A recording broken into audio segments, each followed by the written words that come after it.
Good afternoon, ladies and gentlemen. My name is Roshan Ziachi, and I'm the Director at Wellington Commercial Department, and I'm also on the Lex Africa Management Committee. I'll be chairing the last panel of the afternoon, and I think once we're done, there's some refreshments being served afterwards. This last panel will focus on the investment climate in Mozambique and Zambia. I'd like to welcome and introduce our panelists. To my immediate left, we have Ms. Sharon Sakawala. She's a lawyer and partner in Corpus Legal Practitioners, which is a law firm in Zambia, and also the Zambian member for Lex Africa.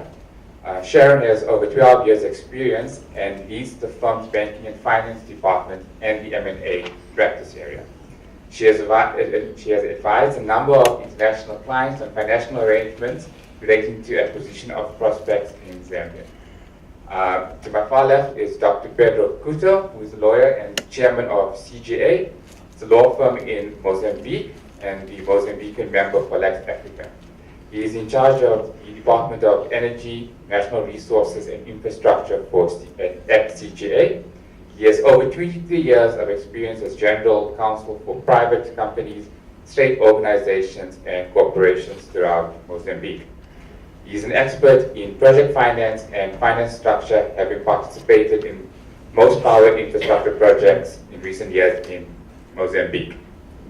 Thank you both for joining us. We're delighted to have you here today. To start off, I think most of us know that Mozambique and Zambia are neighboring states, and both are members of SADC. So to start off the discussion, I'd like to talk a little bit about joint infrastructural developments between the two countries. One of which that we are aware of is the Nacala rail development, which is currently taking place, which will link Zambia, Malawi, and Mozambique. Sharon, if you could maybe just speak a little bit about the Nacala rail development, and tell us particularly what steps have been taken to date, what is the status of the project, and what benefits do you see this having for Zambia? Thank you, Sir Roshan. So the Nacala Rail project is an infrastructure project that links Zambia, Malawi, and Mozambique. For Zambia, it provides access to the east coast through the port of Nacala in Mozambique. I think it's a critical project for Zambia, being a landlocked country. And once it's fully developed, it will reduce the distance to the east coast by about 500 kilometers. It's also important because it provides access to the regional markets in SADC, Malawi, and surrounding countries, and also provides access to the global markets, in particular the markets in the Far East, like China. So it's a critical project for Zambia. Now, the Zambian leg of it is the Chipata-Serenje Railway. Now, while our colleagues in Mozambique and Malawi have made much progress in terms of developing their legs of the project, not much progress has been made in Zambia. Last year, there was an announcement that the deal had been struck with the Chinese to finance the construction of the Zambian leg, which is, I think, covers a stretch of 344 kilometers at a cost of about $2.3 billion. News now in the market is that that deal has fallen through, so that's an opportunity to finance that project. So government is in the market looking for a financier for that project. So that line, the Chipata-Serenje Rail, which is part of the Nacala project, will join the Tanzania-Zambia Railway and will also connect to the national rail and provide a seamless outlet for bulk cargo coming out of the mines and the other industries in Zambia. Maybe you could just tell us what's the significance of this project have on the requirement that 30% of freight must be transported by rail? Okay, so the new regulations, the bulk cargo and heavy goods regulations, are just one aspect of the reforms that have been proposed to transform the rail sector in Zambia. So the regulations have introduced a 30% quota system. Producers of heavy goods and bulk cargo, like mineral products, the mines, cement, Dangote on the copper belt, sugar, will be compelled to transport 30% of those goods by rail. The regulations are enforced. The government has not yet begun to enforce the regulations. Obviously, the local chamber of mines is up in arms. The argument is that the current rail infrastructure does not have capacity to support the enforcement of those regulations. But then, obviously, the argument of government is that they would like to encourage private sector participation in the development of the rail sector. And we do know that there have been private investors who've expressed interest in developing rail lines in Zambia. And it is felt that these new regulations will now compel the mining companies to provide a commitment in terms of an offtake arrangement to facilitate the financing of those new rail lines. So if I may just touch briefly on the other reforms that have been introduced. So in Zambia, we mainly have the National Rail Line, which is an old rail line, and the Tanzania-Zambia Railway. So it is proposed that the actual rail infrastructure is to be transferred to a railway regulatory authority, which will be introduced through new legislation. And this authority will be responsible for the rehabilitation and development of the rail lines. This is an effort to make the local rail operators more competitive, because that burden is now moved from them. And then it also provides the opportunity for private operators to enter the market and be able to operate on these rail lines and make really the rail sector more competitive. I read online that maybe it's the mines being affected by this requirement, but it seems beyond it. Yes, cement, it's sugar, it's really all bulk, heavy goods. Fertilizer as well. Pedro, if I can ask you, maybe could you just tell us what steps Mozambique has taken with regard to the Nacala Rail project and what benefits there could be for Mozambique in this regard? Okay. I think, we need to look at Mozambique. Mozambique's system or infrastructure, since the very beginning, was designed to serve the in-lock countries. So the relevance of the corridors, the Nacala corridor, even the Beira corridor, I actually was very pleased to listen that Zimbabwe is going to start exporting and all that, because it means it's coming our way. So that's really good. I hope it does happen. But anyways, so the government took the view that the talks of the Mozambican, Malawi, Zambia relationship, I mean, the triangle is coming from the 2000s, if I can remember. I think the Zambian president in 2000 did make a very good speech about that and so on. So what Mozambique has done is more advanced in the sense that they have privatized the rail and the port in order to find a way to finance the reconstruction. And that was done in a way that, in fact, the same entities that own, or that are the concessionaires, the holders of the Mozambican port, are the same that own the rail and are the same that own the Malawian rail system. So it's a complete interconnected. So they did find, and there was a very big announcement last year, end of last year, the 2-point-something billion closed financing deal between with the Japanese money, with the Brazilian money, and also DFIs and private banks to fund the new rail. So the rail is already started, it's already commissioned, it's already been advanced. There is already a rail in place, there's already coal being exported from there. So what's missing, in fact, is the connection to Zambia to start actually that whole thing operating, because the Nacala port is by far the solution if the rail is operational for the export of the cargoes that way. The Nacala port is the only deep port in the whole coast of Africa that takes the vessels that need to take the significant cargo. It has no restrictions on vessels nowadays. So it is the solution, and the whole system between Mozambique, Malawi, is operated by the same entity. So that is working well at the moment. In fact, if you look at the exports that came from the port from Tet, which is the area that borders Zambia, you are looking at the exports from rail doubled from 3 million tons of coal to 6 million this year that's expected, and next year is expected 13 million. So that's a really significant number. If we can push the Zambia connection, then definitely it will be the way to go. And one cannot forget also that Nacala is not the only option for Zambia. There is a project of Mvuzi port, which is a new port. It's with a new line connecting that to a brand new port, which is even shorter to Nacala.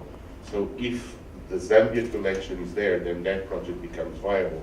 So the whole thing goes online. So there is a significant relevance to get to see the Zambia side working to see the corridor develop. But it seems that the Mozambican leg is quite advanced from the light side. It is. It's operating already. It's operating already. So. Go on.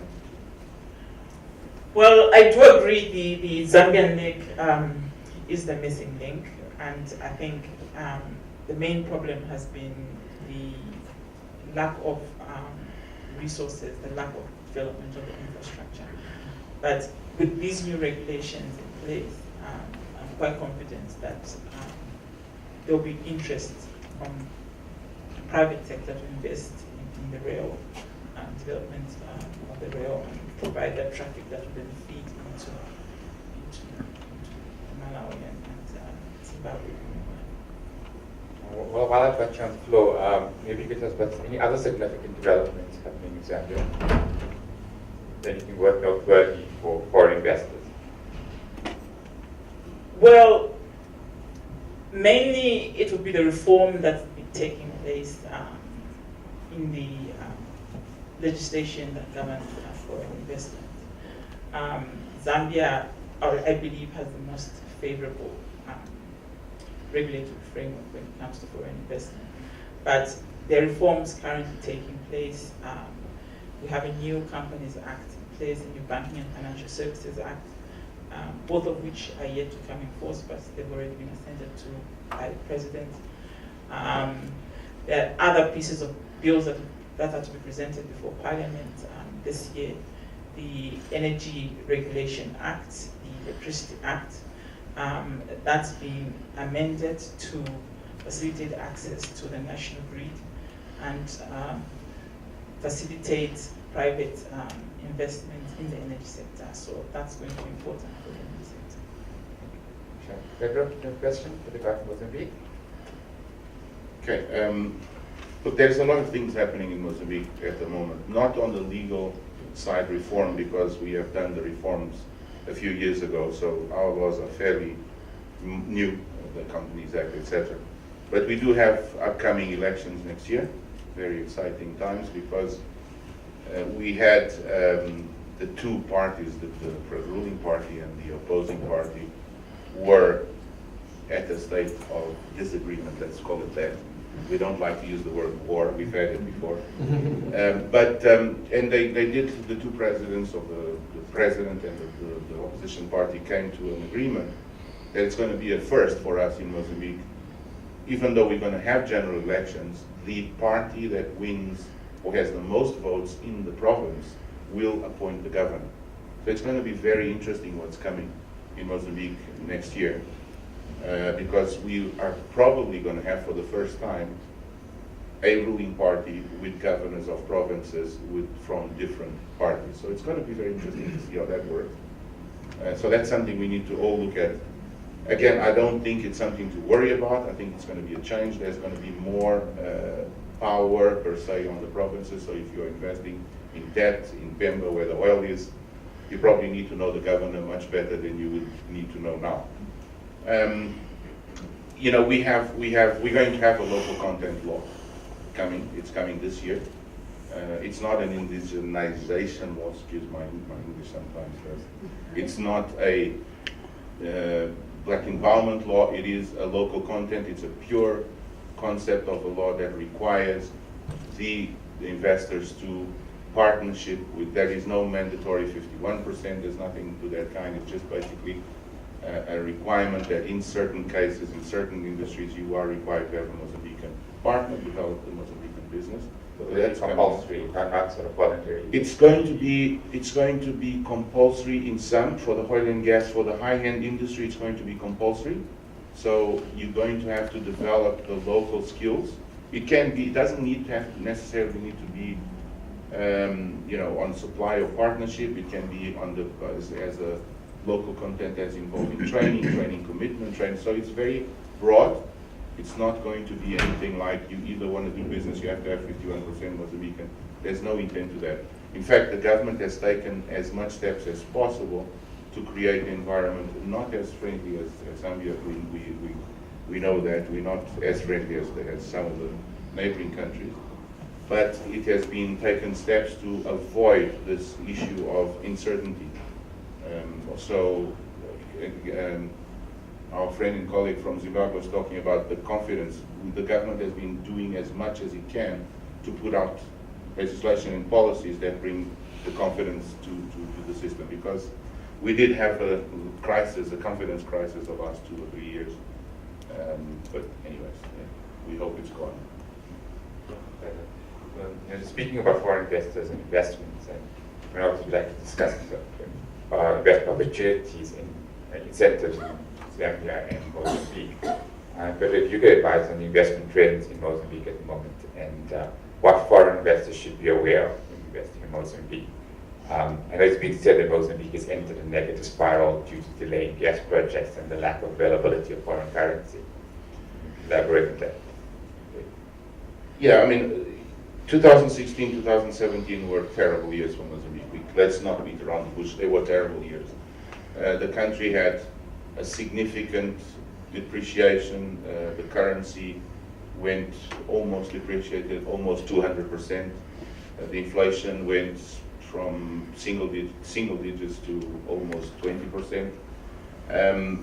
The economy had a collapse. It had a collapse due to the lack of confidence, due to the issue of the war, due to heavy dependence on the potential of the gas that would come that did not commit at that time. So it was not a great years. However, we saw things turning very quickly in the last few months. There has been new policies, new currency policies, new financial policies, new commitments. The reserves have gone from as low as 1 month reserves to having 8-month reserves or 9-month reserves in central bank on foreign currency, which is very good for the country. It's actually, they've never been that high. So there is the availability of the funds are there now. That is over. And why that happened is because the coal exports increased significantly, the aluminum exports increased. We started supplying power again to Zimbabwe, and to Malawi, and Malawi is now paying for it, which it wasn't happening. So there's quite a bit of trending happened. Plus, the really good news is that we finally had the FID, the financial investment decision, on the gas. So that is happened. It has happened now in January, which means that the excitement of the gas came back, which means now we're starting to see everybody coming in. The other thing is that the government has come up with 2 really significant important policies. Is made power a priority. Renewable power, the government has come up with a concept by 2025 it has to have the entire country electrified. So the opportunities of mini grids, solar power is there on IPOs and on PPPs. We do have our first wind project, which is very exciting. I know for South Africa that's not news, but we do have wind now. We have solar. We have all of that that's coming online, and it's actually coming online and being financed, which is very exciting to see. So outside power, the gas obviously is the opportunity.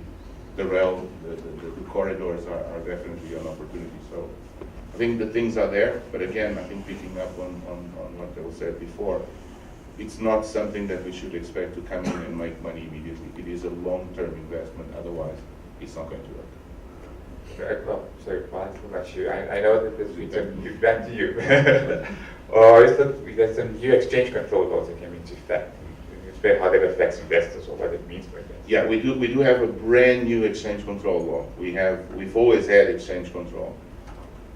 We used to say that our law was terrible when it started. It was terrible. But it is now, in fact, it was the answer. What we have today was the answer to the lack of confidence on the system. So before everything was subject to approval.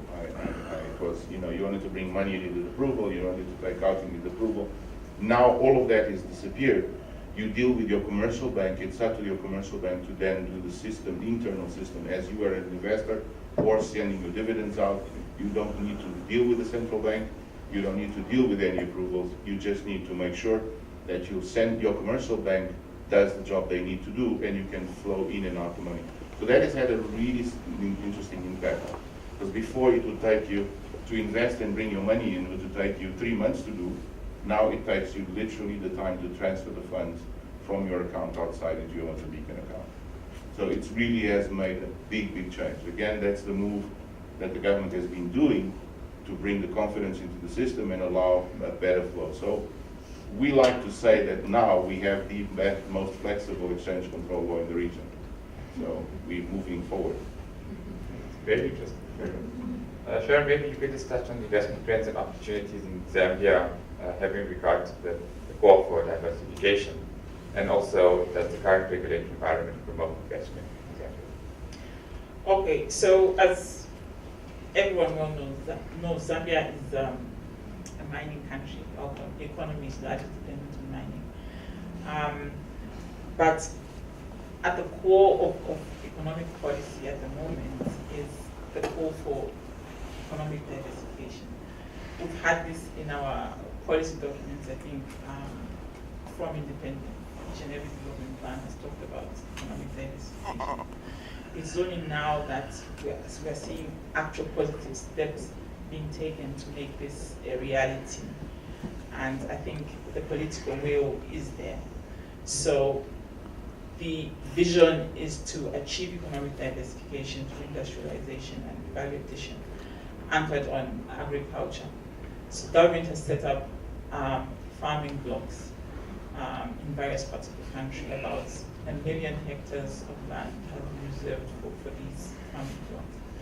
And I think so far about 100,000 hectares of that chunk has been allocated to investors. So there's an opportunity there in terms of agriculture, in terms of scaling up production. In the past, agriculture has been largely focused on corn, maize, but government is now saying let's focus on high value crops like tea, coffee, and cashew nuts.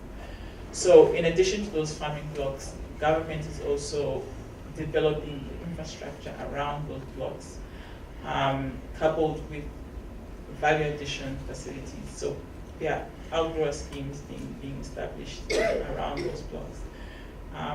For the first time, we're seeing joint venture, PPP investments in the agriculture sector between government and private sector players.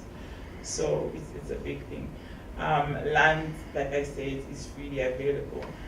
I think it's probably one of the few countries in Africa where you can walk in and acquire land. At the moment, as long as you have a commitment to invest about $500,000, you're able to get an investment license and acquire land. So agriculture is being promoted as a key sector to achieve economic diversification. Very interesting. I know we are running out of time, so I'm going to open the floor to questions if we have any. Excuse me. The policy you just talked about now about land, the policy you just talked about giving you free land on condition that you pay about $500,000, does it go with citizenship? Well, no, but it comes with several other incentives, some fiscal incentives, and as long as you come through the Zambia Development Agency, they're able to facilitate easy access to permits like immigration permits, so no, it doesn't come with. Because what I'm asking, a good number of Caribbean countries have similar programs. So if you're investing about $500,000 you can get their own citizenship passport. So, No, it doesn't count. thank you. Any more questions? Oh, right.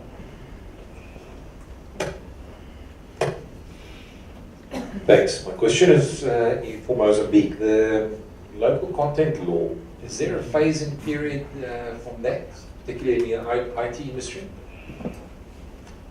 There will be. We're not sure what is the phasing period going to be. We know that there is political pressure, and the Chamber of Commerce, the private Chamber of Commerce, is also pushing for this local content law to be out before the end of the first semester.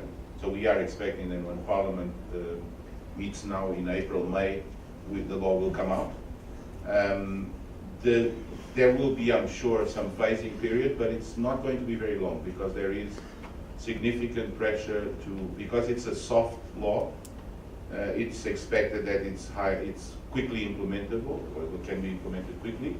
So the soft period will probably be 2, 3, 4 months for you to get your Mozambican partner or your Mozambique, where the sectors you're going to be intervening, but it shouldn't be something very long. Any further questions?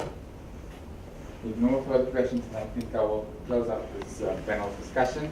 Thank you very much, Pedro and Sharon. I think it was very insightful and useful information to share. Thank you.